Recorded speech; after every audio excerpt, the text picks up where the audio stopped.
সকাল থেকে একবারও ফোন করোনি কেন? আমি তোমার ফোনের অপেক্ষায় ছিলাম। অপেক্ষায় ছিলে কেন? কেন তুমি জানো না নাকি তোমার সঙ্গে কথা না বললে আমার একটু ভালো লাগে না? ভালো লাগে না কেন? তোমাকে ভালোবাসি তাই। কি? ওসব কথা বাদ দাও। আমার লাইফে আজকে আমি প্রথম 500 টাকা ইনকাম করেছি।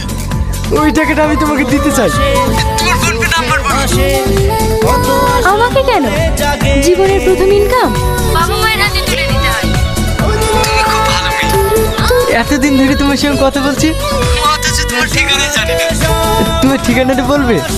আমার ঠিকানা? তুই না, এটা কি প্রেম করার জায়গা? তোমাকে এখানে রাখা হয়েছে কাস্টমার প্রবলেম জেনে সেটা সলভ করার জন্য, তার সাথে প্রেম করার জন্য না। না মানে স্যার। চুপ করো তুমি। আমি কয়েকদিন ধরে লক্ষ্য করে দেখছি তুমি একই নম্বরে বারবার ফোন করে 2-3 ঘন্টা ধরে কথা বলছো। তাই তোমাকে আমি আর এখানে রাখতে চাই না। না স্যার, এরকম করবেন না। আপনি তো সবই জানেন। আমার বাড়িতে অসুস্থ বাবা আছে। চাকরিটা চলে গেলে আমি খুব সমস্যায় পড়ে যাব। সেটা তোমার আগে ভাবা দরকার ছিল।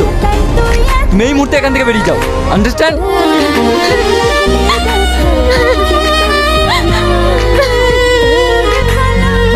কাজটা হয়েছে? হ্যাঁ স্যার।